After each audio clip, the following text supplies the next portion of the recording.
especial de 1000 suscriptores, no me queda más que agradecer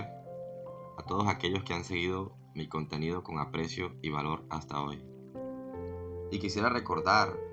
aquello que considero uno de los factores más importantes del filósofo, aquel que es hijo de Sócrates, aquel que en la pluma de Platón, cuando recordaba las hazañas de su maestro Sócrates, recordaba cuando éste fue llevado a juicio, puesto que se dice en aquellos relatos que el oráculo había declarado que Sócrates era el hombre más sabio de todos, pero Sócrates, mostrando una admirable humildad, dice que él no estuvo de acuerdo con el oráculo y comenzó a darse la tarea de demostrar que el oráculo se equivocaba con respecto a él,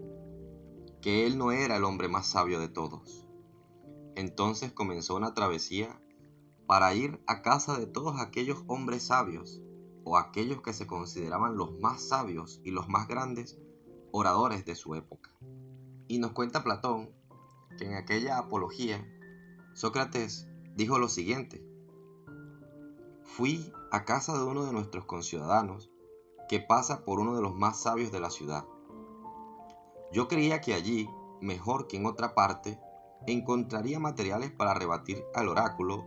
y presentarle un hombre más sabio que yo,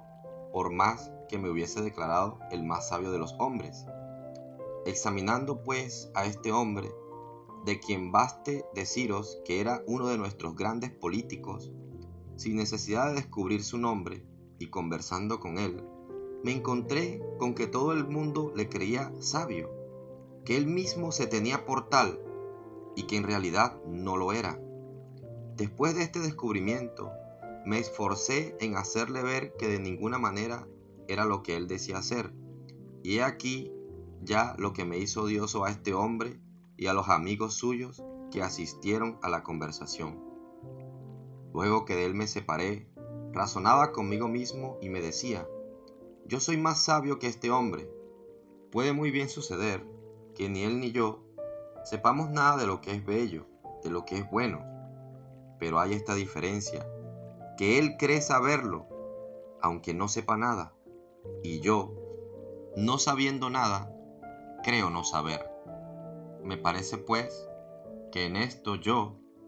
aunque poco más, era más sabio, porque no quería saber lo que no sabía.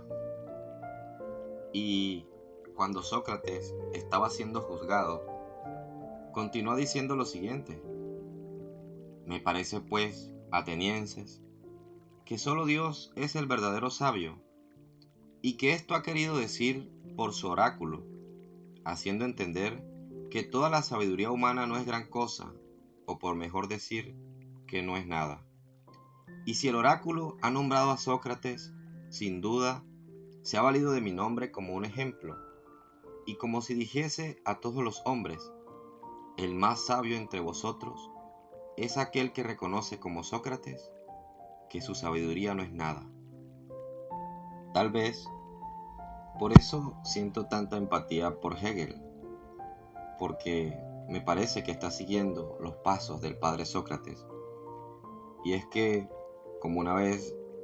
se dice que Michel Foucault en una conferencia decía: hay que determinar en qué medida nuestro antihegelianismo sea posiblemente un truco que se dirige contra nosotros,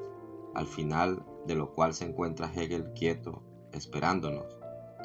Y es que ciertamente cuando alguien ataca el sistema de Hegel, no parece darse cuenta de que ya entró en el juego de Hegel, en su dialéctica, pues si alguien somete a crítica su sistema, ya está entrando en aquella fase del pensamiento que discurre, que siendo provocado por un concepto, genera una superación del mismo para una síntesis mejor. Basta con abrir la fenomenología del espíritu y darse cuenta de que Hegel inicia colocando toda filosofía en el fluir del río dialéctico, donde lo verdadero no era ni esto ni aquello, sino precisamente el estar pasando en lo absoluto que lo abarca todo. Así nos dice Hegel: cuando arraiga la opinión del antagonismo entre lo verdadero y lo falso, Dicha opinión suele esperar también ante un sistema filosófico dado, o el asentimiento o la contradicción, viendo en cualquier declaración ante dicho sistema solamente lo uno o lo otro. No concibe la diversidad de los sistemas filosóficos como el desarrollo progresivo de la verdad, sino que solo ve en la diversidad la contradicción. El capullo desaparece al abrirse la flor, y podría decirse que aquel es refutado por esta, del mismo modo que el fruto hace desaparecer la flor como un falso ser allí de la planta, mostrándose como la verdad de esta en vez de aquella. Estas formas no solo se distinguen entre sí, sino que se eliminan las unas a las otras como incompatibles, pero en su fluir constituyen al mismo tiempo otros tantos momentos de una unidad orgánica en la que, lejos de contradecirse, son todos aquellos igualmente necesarios, y esta igual necesidad es cabalmente la que constituye la vida del todo. Pero la contradicción ante un sistema filosófico, o bien en parte, no suele concebirse a sí misma de este modo, o bien en parte la conciencia del que lo aprende no sabe generalmente liberarla o mantenerla libre de su unilateralidad para ver bajo la figura de lo polémico y de lo aparentemente contradictorio momentos mutuamente necesarios. Y es que, tal como decía el doctor Jorge Aurelio Díaz en su presentación a la fenomenología del espíritu, sucede más bien que el espíritu solo tiene vitalidad efectiva si cada nueva presentación del mismo es una negación de la anterior, es decir, si cada nueva proyección de sentido no aparece sin más como una positividad inédita, sino que se elabora como la respuesta a los vacíos que la anterior ha dejado, de modo que representa una ampliación y corrección del espíritu que le precede, una propuesta de sentido más profunda que no anula la razón que le ha antecedido, pero que fija los límites de su validez y enriquece la significatividad del mundo. Y esta es quizá la razón por la que en estos momentos de mi vida siento tanta empatía por Hegel, porque me ha parecido un buen hijo de Sócrates, donde después de haber analizado los diferentes sistemas filosóficos y reconocer el valor que tenía cada uno de ellos, también se vuelve contra ellos, mostrando las contradicciones y fallas que estos sistemas tienen en sí mismos cuando se presentaban como la verdad inamovible. Pero no solo eso, sino que el sistema mismo de Hegel